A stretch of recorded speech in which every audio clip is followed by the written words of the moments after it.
Hello everyone, स्वागत है आपका अपने चैनल सरल कानूनी शिक्षा में। आज हम आपके लिए एक नया वीडियो लेकर आए हैं। इस वीडियो के माध्यम से हम आपको बता दें कि यह वीडियो खाद्य निरीक्षक एग्ज़ाम 2022 की तैयारी के लिए यह वीडियो बनाया गया है। इस वीडियो में हम पूरी बुक का PDF डाउनलोड किए हैं।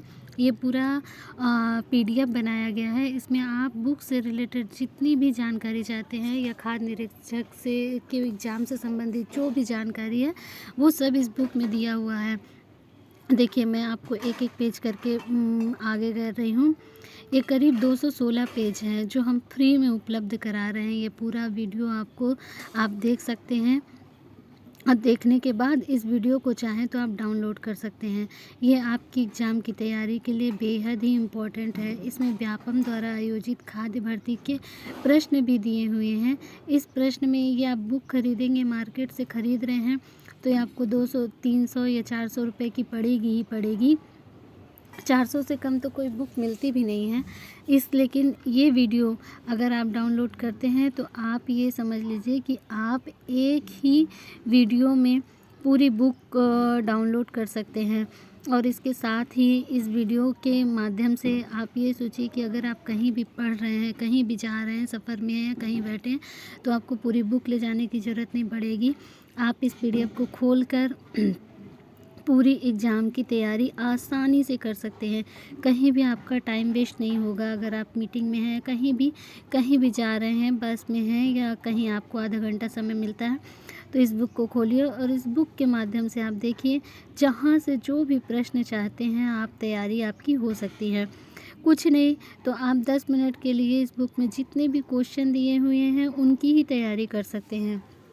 अगर आपको हमारा वीडियो पसंद आता है तो प्लीज़ इसे लाइक सब्सक्राइब करना ना भूलें।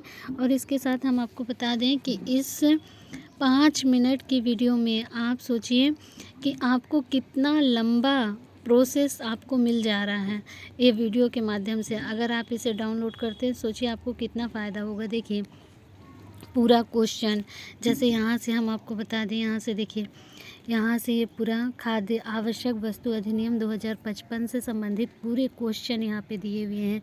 जैसे ये है आवश्यक वस्तु अधिनियम 1955 में कब लागू हुआ, तो 1 अप्रैल 1955 को। आवश्यक वस्तु अधिनियम 1955 के विस्तार का संबंध नहीं है किससे, यह संपूर्ण भारत में लागू है। इस अधिनियम की धारा 2 के तहत खाद्यान्न फसलों में शामिल की जाती है, वो है गन्ना। इस अधिनियम धारा 2 के तहत अधिसूचना आदेश से क्या अभिप्रेत है, तो राजकीय राजपत्र में अधिसूचना आदेश। फिर यहाँ आगे क्वेश्चन है, इस अधिनियम की धारा 2 के तहत आदेश में शामिल नहीं है क्या, उपयुक्त में से कोई नहीं। इस अधिनियम की धारा 2 के तहत राज्य सरकार में शामिल नहीं है क्या, उपयुक्त सभी। इस अधिनियम की धारा 2 के तहत चीनी से अभिप्रेत क्या है, किसी प्रकार की चीनी जिसमें 90% से अधिक का ग्लूकोज हो, खटसरी चीनी या भूरी चीनी या पीसी हुई चीनी, वैक्यूम पैन चीनी, कारखाने की प्रक्रिया या चीनी या उससे उत्पादित कच्ची वस्तु, तो उपयुक्त सभी हैं। अधिनियम धारा 2 के तहत आवश्यक वस्तु की सूची में शामिल नहीं है क्या, पूर्णतः प्लास्टिक से बने उपकरण, कच्चे जूट या जूट टेक्सटाइल, पशु चारे के बीज, उर्वरक, तो पूर्णतः प्लास्टिक से बने उपकरण शामिल नहीं है क्योंकि कृषि के लिए पूछ रहा है ना। आगे क्वेश्चन है, केंद्र सरकार को इस अधिनियम धारा 2 का के तहत अधिकार दिया गया है, तो ये है अधिनियम प्रावधानों को समाप्त कर सकती है। इस अधिनियम की धारा 3 के अंतर्गत उचित और लाभकारी कीमत में किस वस्तु की आवश्यक कीमत शुरुआत है, तो यह गन्ना। इस अधिनियम के प्रावधानों के अंतर्गत उत्पादन में कौन से व्यक्ति अभिप्रेत हैं, तो चीनी विनिर्माण। इस अधिनियम के प्रावधानों के अंतर्गत मान्यता प्राप्त त्योहारी से कौन से व्यक्ति अभिप्रेत हैं, तो चीनी का विपणनकर्ता। आगे है राज्य सरकारों पर कर्तव्य का अभिरोपण उल्लेख किस धारा में किया गया, धारा 4। इस अधिनियम की किस धारा में आवश्यक वस्तुओं के उत्पादन, प्रदाय, वितरण आदि को नियंत्रण का उल्लेख है, धारा 3। इस अधिनियम की धारा 5 में आवश्यक वस्तुओं के उत्पाद में आदि के नियंत्रण की शक्ति किसे दी गई है, तो केंद्र सरकार को। इस अधिनियम की धारा 2 के अंतर्गत केंद्र सरकार में निम्नलिखित कौन सा उपबंधन नहीं कर सकती है? तो विक्रय के लिए रखी गई किसी वस्तु की बिक्री का प्रतिशोध। फिर आगे है आवश्यक वस्तु अधिनियम 1955 के अंतर्गत धारा 3 के अधीन दिए गए किसी आदेश के उल्लंघन हेतु सस्तियों का उल्लेख किस धारा में किया गया? तो धारा 7। फिर आगे आपका वीडियो है, इस अधिनियम में किस धारा के अधीन एक व्यक्ति को धारा 3 के प्रावधानों के अंतर्गत कोई कथन करने के लिए अपेक्षित होने पर मिथ्या कथन करता है एवं उसकी जानकारी से किसी सारवान विदिष्ट ये में मिथ्या है दंडित किया जाएगा? धारा 9।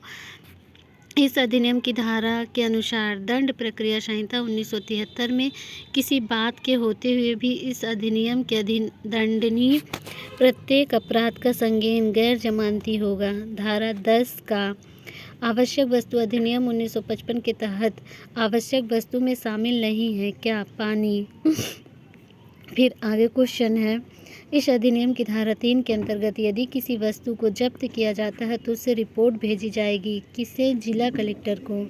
इस अधिनियम धारा 3 जिला कलेक्टर, इसमें बहुत सारी चीज़ें भी पूछ सकता है, जैसे जिला कलेक्टर आवश्यक वस्तु का जो सबसे पहले शुरुआत होगा वह जिले में ही शिकायत होगी और वो 1 करोड़ रुपए से कम की लागत का ही होना चाहिए, उससे ज़्यादा की लागत का नहीं लेगा।